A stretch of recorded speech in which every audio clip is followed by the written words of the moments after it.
कांग्रेस की भारत जोड़ो यात्रा उत्तर प्रदेश की सीमा से जुड़े कुछ जिलों को छूती हुई आगे बढ़ेगी, लेकिन सवाल ये है कि क्या महज किसी प्रदेश की सीमा से होकर गुजरना किसी भी राष्ट्रीय दल की सियासी जमीन को मजबूत कर सकता है, या फिर इसके पीछे कांग्रेस की कोई खास रणनीति है।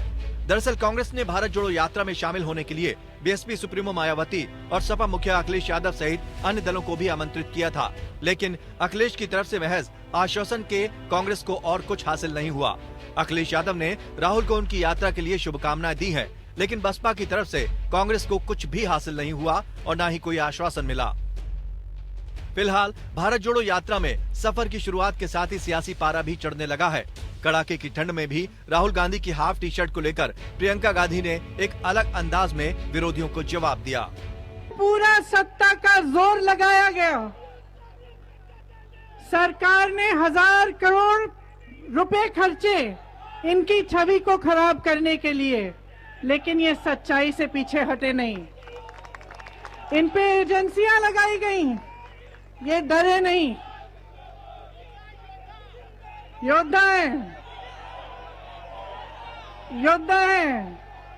अडानी जी, अंबानी जी ने बड़े से बड़े नेता खरीद लिए, देश के सारे पीएसयू खरीद लिए, देश की मीडिया खरीद ली, लेकिन मेरे भाई को नहीं खरीद पाए और ना कभी खरीद पाएंगे। वहीं यूपी के डिप्टी सीएम ब्रजेश पाठक ने कांग्रेस की भारत जोड़ो यात्रा पर निशाना साधते हुए कहा कि इस यात्रा का ना तो कोई मतलब है और ना ही इसका कोई मकसद है। ये यात्रा परिवार को मजबूत करने के लिए है। यूपी में कांग्रेस का अस्तित्व नहीं बचा है। यूपी में किनारे किनारे यात्रा निकाल रहे हैं। पूरे देश को कांग्रेस का आपातकाल याद है। 26 जून 1975 को आज तक नहीं भुलाया गया है। कांग्रेस सत्ता मिलते ही लोगों के अधिकार छीनती है।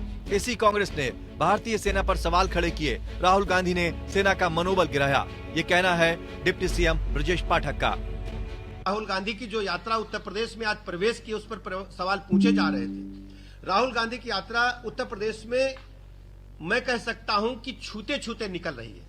उत्तर प्रदेश में आने की उन्होंने उत्तर प्रदेश की जनता से दुराव होने के कारण, क्योंकि उत्तर प्रदेश को छोड़ करके वो लोकसभा के आम चुनाव में केरल चले गए थे, तो उन्होंने उत्तर प्रदेश की जनता को इस बार भी निराश किया है।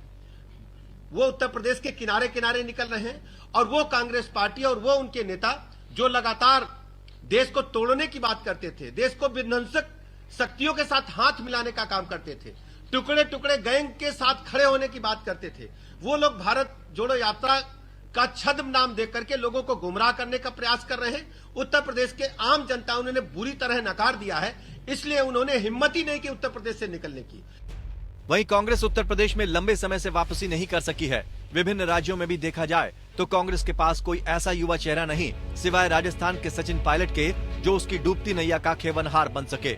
ऐसे में यूपी की सीमा से होकर यात्रा का गुजरना कांग्रेस की सियासी नींव कितना मजबूत कर पाएगा, ये देखना होगा, क्योंकि दो लड़कों का पिछला फार्मूला कांग्रेस सपा को कुछ खास नहीं दे पाया। वहीं बसपा खुद को मजबूत करने में जुटी है।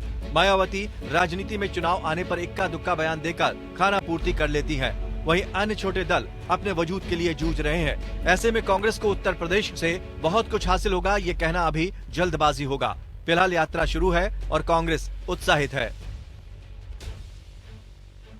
Bureau report, APN।